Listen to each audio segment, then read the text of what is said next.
Hey everybody, thank you for coming. Welcome to part 2 of the Overcoming Snacking series for ADHD. I'm Peter, I'm an ADHD health coach. I have a bachelor's in psychology with emphasis in behavior change and mindfulness, and I'm working on a master's in nutrition and exercise physiology called exercise nutrition. So today we're going over understanding cravings for tastes, textures, and how it impacts your snacking habits. So overall, in the first video, we went over the key takeaways of basically mindless snacking. So mindless snacking, going over how it's over physical cues or emotional cues. Is it boredom or stress or something of that nature, or is it because you're actually hungry? Today, we're going to identify the specific cravings, like the tastes and textures, and when you're going towards those cravings. So some of these tastes and these cravings could be sweet, salty, crunchy, creamy, however you want to go about it. I know I like to have something I could just munch on that's sweet. So this can be stimulating for our ADHD brains. It gives a dopamine kick, that sweetness, that crunch, whatever it is. It's just something we want to keep going back to. And there are swaps we can make in order to make it healthier rather than having chips. We can have popcorn that is lightly salted without much butter. That will decrease the caloric load a lot to where you're not gaining as much weight there, but you're still getting that sensation and quite a bit of fiber. So let's understand when and why you reach for your snacks. Are you doing it while working, after meals, late at night? When's the most times that you're actually going to go and snack? Because we want to go and build a connection between these habit loops and cravings. What environmental cues are having you reach for the snacking? Is it as soon as you turn on the TV? Is it when you're talking to your significant other? Is it after an emotionally stressful day at work?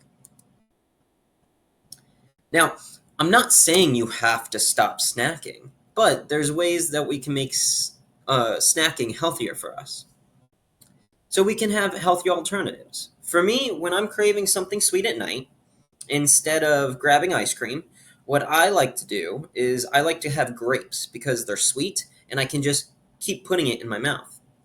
Instead of soda, because I like the bubbles on my tongue, I will use carbonated water. Usually I'll grab LaCroix or bubbly, whatever it is, that's cheaper at the time, and I will have one of those because that does it for me.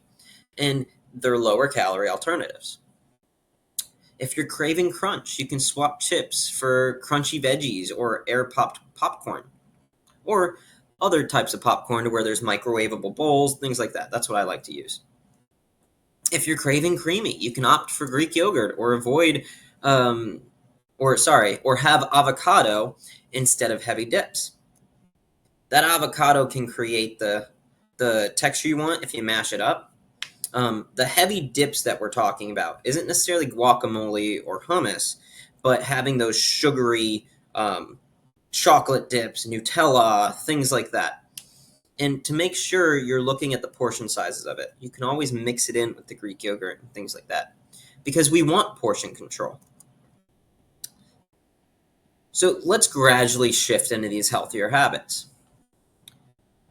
You can create a go-to list of healthier snacks that satisfy both taste and texture cravings if you have a habit of forgetting these things. That way it's a go-to, whether you put it on the refrigerator. I was looking at mine, which has a whiteboard on it, to where we have the markers and things like that. Or whether you're planning and prepping your snacks in advance to have healthier choices. You're going to snack, you might as well prevent it.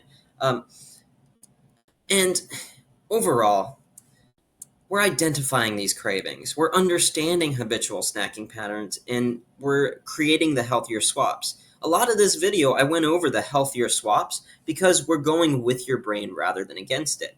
There are going to be times in which you're craving something, but if you make it more accessible to where the healthier stuff is more accessible for you and the maybe not so healthier stuff is not, it makes a huge difference because our brains are going for the path of least resistance. So start experimenting with healthier snack alternatives and that match with your cravings. Uh, Please hop on, subscribe for more. We have part 3 coming up in the next video of this series.